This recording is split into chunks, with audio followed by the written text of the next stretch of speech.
Hello! In this video I will show you how to install Microsoft Edge browser on UNIHERTZ Tank 3.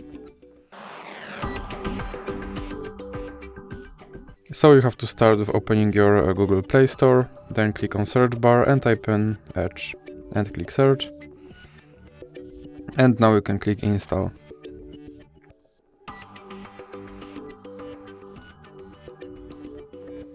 Now you can click open.